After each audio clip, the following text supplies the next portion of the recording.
മുസ്ലിം സമുദായത്തിനോട് പറയാൻ ഒന്നേ ഉള്ളൂ, നിങ്ങളുടെ ഭാഗത്ത് നിന്ന് നിങ്ങളുടെ ആൾക്കാർക്ക് തന്നെ വോട്ട് കൊടുക്കുക.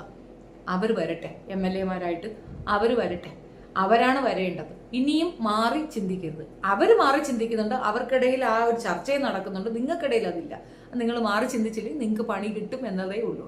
വാവര എടുത്തോണ്ട് പോവുകയെ, വാവര അവിടെ കിടത്തുകയെ, നീ വാവര കല്യാണം കഴിപ്പിക്കുകയെ, നീ ആ വാവര അല്ലെങ്കിൽ നിങ്ങൾ ഹിന്ദു ആക്കിയേ, എന്തിട്ടാക്കിക്കോ. അപ്പോഴും എൻ്റെ ഒരു ചോദ്യം, സവർണരാ അവർണരാ, ആരാകും വാവരെണ്ണായി? നിങ്ങൾ മതം മാറ്റി അങ്ങോട്ട് കൊണ്ടുപോകുമ്പം അങ്ങേരെ ആരാകും എന്നുള്ളത് കൂടെ ഒരു ചോദ്യമാണ്. ഇതിന്റെ ഒരു ചരിത്ര പശ്ചാത്തലമുണ്ട്, വാവർ ആരായിരുന്നു എന്നും ആ ഒരു ഇതിനെ പറ്റിയിട്ടൊക്കെ ഉള്ള ഒരു ചരിത്ര പശ്ചാത്തലമുണ്ട്. ഞാൻ അത് കുറെ സെർച്ച് ചെയ്തതിൻ്റെ സേവ്ഡ് ആയിരുന്നു, ഇപ്പൊ കാണുന്നില്ല. ഞാനതൊന്ന് എടുത്തിട്ട് ഞാൻ അതിനെപ്പറ്റി ഒരു വീഡിയോ വിശദമായിട്ട് ചെയ്യാം. അതിന്റെ ചരിത്രപരമായിട്ടുള്ള ഒരു എക്സ്പ്ലനേഷൻ ഞാൻ നിങ്ങൾക്ക് അത് കൂടി ശീഘ്രം കൊണ്ടുതരാം. എനിക്കറിയാം ഞാൻ മറ്റു വിഷയങ്ങളിലേക്ക് പോകുന്നത് കൊണ്ട് ഇതിൽ അധികം ശ്രദ്ധിക്കാൻ പറ്റാത്തത് കൊണ്ടാണ്. എന്നിരുന്നാലും ഇപ്പൊ ഈ ഒരു ഇത് കണ്ടപ്പോൾ ഒന്ന് പറഞ്ഞു എന്നേ ഉള്ളൂ.